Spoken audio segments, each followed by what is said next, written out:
Now, when you pick up, we ended here at 2nd Chronicles. Now, when you pick up Ezra at the beginning, chapter 1, it says, now in the first, it's basically saying the same thing that we just read in 2nd Chronicles at the end. In the last chapter of 2nd Chronicles at the end. Now in the first year of Cyrus, the king of Persia, that the word of Yah by the mouth of Jeremiah might be fulfilled, Jeremiah, right? Yah stirred up the spirit of Cyrus, king of Persia, that he made a proclamation throughout all his kingdom and put it also in writing, saying, thus says Cyrus, king of Persia, Yah, the strong one of heaven, hath given me all the kingdoms of the earth. You hear with that? Yah had given him all the kingdoms of the earth.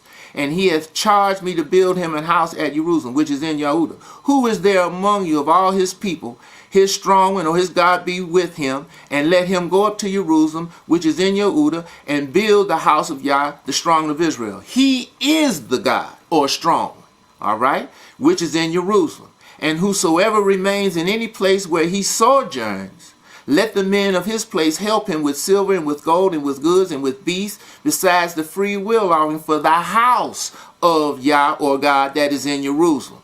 Then rose up the chief of the fathers of Yehuda Benjamin, okay, and the priests and the Levites with all them whose spirit Yah had raised to go up to build the house of Yah which is in Jerusalem. And all they that were about them strengthened their hands with vessels of silver and gold and with goods and with beasts and with precious things, besides all that was willingly offered.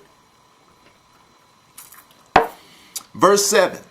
Also Cyrus the king brought forth the vessels of the house of Yah, which Nebuchadrezzar had brought forth out of Jerusalem, and put them in the house of his idols.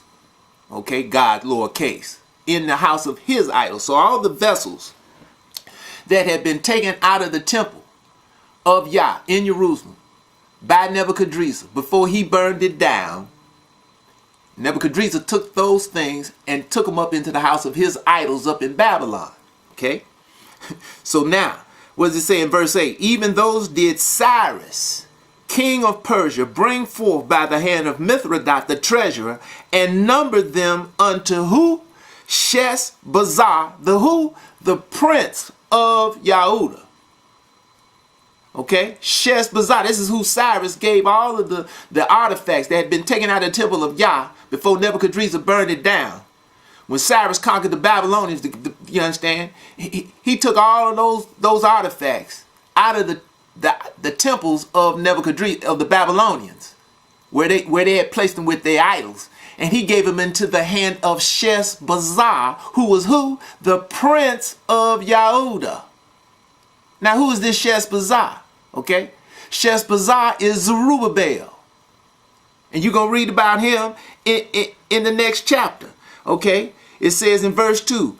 Okay, we're gonna pick it up from the top of chapter 2. Now, these are the children of the province that went up out of the captivity of those which had been carried away, whom Nebuchadnezzar, the king of Babylon, had carried away up into Babylon, and came unto Jerusalem and Yehuda, every one unto his city, which came with who? Zerubbabel. All right. Now it tells you Zerubbabel, and you'll see this over in chapter 2, further on in chapter 2, verse 63. He was called the Tirshatha. What does Tirshatha mean? That's Persian for governor. And Zerubbabel was Sheshbazzar. Remember now, when these people were taken, when our forefathers, children of Israel were taken into captivity, they were given captive names, like many of us still are carrying around here today. Okay, captive. We're going by a captive name. Well, Zerubbabel's captive name was Sheshbazzar. Just like if you go back into Daniel chapter 1 and read about the same captivity that Zerubbabel came, he was one of those that came out with Daniel, Mishael, Hananiah, and Azariah. As I said, their captive name was Shadrach, Meshach, and Abednego. And you'll read in chapter 1 Daniel where Daniel's name was changed from Daniel to Belteshazzar. Okay? So Sheshbazzar was Zerubbabel. And he was who? The prince of Yehuda. And this is who Cyrus gave these artifacts into his hand. Isn't that what we just read over here in Daniel chapter 9? The commandment came forth to who? the Messiah, the prince, the anointed prince. Messiah just means anointed. That's all it means. You can look it up. This is where you get Christ from. Okay? Christ just means anointed. Look it up. Doesn't mean anointed one. It just means anointed. Okay? And you had plenty of people who were anointed. All the prophets were anointed. You follow? Okay? You go back into Numbers in chapter 22 in the book of Numbers, and you can see where a jackass was anointed to speak to Balaam. You follow? You understand? Many people are anointed today. All the people who know, who have come into the understanding that they're Israel, are anointed. Okay? But now it's time to turn from this idolatry. As I said, we go back here into chapter 9, Daniel. And it says what? We're going to pick it up in the middle of we'll pick it up from top of verse 25. Know therefore and understand that from the going forth of the commandment to restore and to build Jerusalem unto the Messiah the Prince. We just read that, didn't we? Over here in Ezra. The commandment came forth to restore and build Jerusalem unto the Messiah the Prince. The Prince of Yahud, who was who? Sheshbazzar. Sheshbazzar is Zerubbabel. So how is this talking about this idol of Christianity? It's not talking about that. But that's how you see these preachers and these pastors and these ministers. You understand, from the Pope on down, they'll tell you this is talking about Jesus over here in Daniel chapter 9. And all you got to do is go over here in chapter 1 Ezra. The last few verses in 2 Chronicles 36, the first chapter of Ezra. And you can see that's a lie. It's not talking about any entity called Jesus or Yeshua or Yahashua. It's talking about Zerubbabel, whose captive name was Sheshbazzar. He was the Tirshatha or governor. You'll read all this in Ezra. Remember now, the first 6 chapters of the book of Ezra is flashback.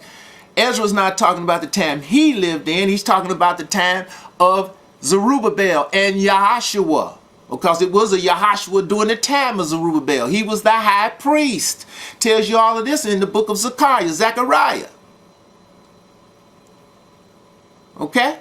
So now, let's go back over here in Daniel 9. What does it say? Verse 25. Now, it says, to restore and to build Jerusalem unto the Messiah the Prince. Know therefore and understand that from the going forth of the commandment to restore and to build Jerusalem unto the Messiah the Prince shall be 7 weeks, 62 weeks, 69 weeks. So with 1 week left of the 70 years, the commandment came forth from Cyrus. This is what we just read over there in the book of Ezra, the last part of 2 Chronicles 36. Cyrus issued the decree to Zerubbabel, Sheshbazzar, and any and all of Israel that was under his dominion. But just for the 3 tribes that had been taken out in 606, it was for all Israel. Even the 10 tribes. All who wanted to go back, build this temple, was free to go. Okay? But now again, when we go over here to Ezra, all right, it's going to tell you